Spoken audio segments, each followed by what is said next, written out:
بسم اللہ الرحمن الرحیم۔ اللہ کے نام کے ساتھ شروع جو بڑا مہربان اور نہایت رحم فرمانے والا ہے۔ حضرت سیدنا عثمان رضی اللہ تعالیٰ عنہ سے روایت ہے، جب آپ کسی قبر کے پاس کھڑے ہوتے تو وہاں اس قدر روتے کہ آپ کی داڑھی تر ہو جاتی۔ آپ سے پوچھا گیا، آپ جنت اور جہنم کا تذکرہ کرتے ہوئے نہیں روتے مگر قبر کا تذکرہ کرتے ہوئے روتے ہو؟ تو انہوں نے بتایا، رسول اللہ صلی اللہ علیہ وسلم نے فرمایا، بے شک قبر منازل آخرت میں سے پہلی منزل ہے، پس اگر اس سے بچ گیا تو اس کے بعد جو منازل ہیں وہ اس سے آسان تر ہیں، اور اگر اس سے نجات نہ ہوئی تو اس کے بعد جو منازل ہیں وہ اس سے زیادہ سخت ہیں۔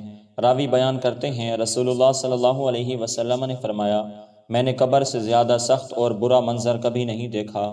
حضرت عثمان رضی اللہ تعالیٰ عنہ بیان کرتے ہیں، جب نبی علیہ الصلاۃ والسلام میت کو دفن کرنے سے فارغ ہوتے تو اس کے پاس کھڑے ہو کر فرماتے، اپنے بھائی کے لیے مغفرت طلب کرو، اس کے لیے سوال و جواب کے موقع پر ثابت قدمی کی درخواست کرو، کیونکہ اب اس سے سوال کیا جائے گا۔ حضرت ابو سعید رضی اللہ تعالیٰ عنہ بیان کرتے ہیں، رسول اللہ صلی اللہ علیہ وسلم نے فرمایا، کافر پر اس کی قبر میں 99 اژدہا مسلط کر دیے جاتے ہیں، وہ قیام قیامت تک اسے ڈستے رہیں گے۔ اگر ان میں سے ایک اژدہا زمین پر پھونک مار دے تو زمین کسی قسم کا سبزہ نہ اگائے۔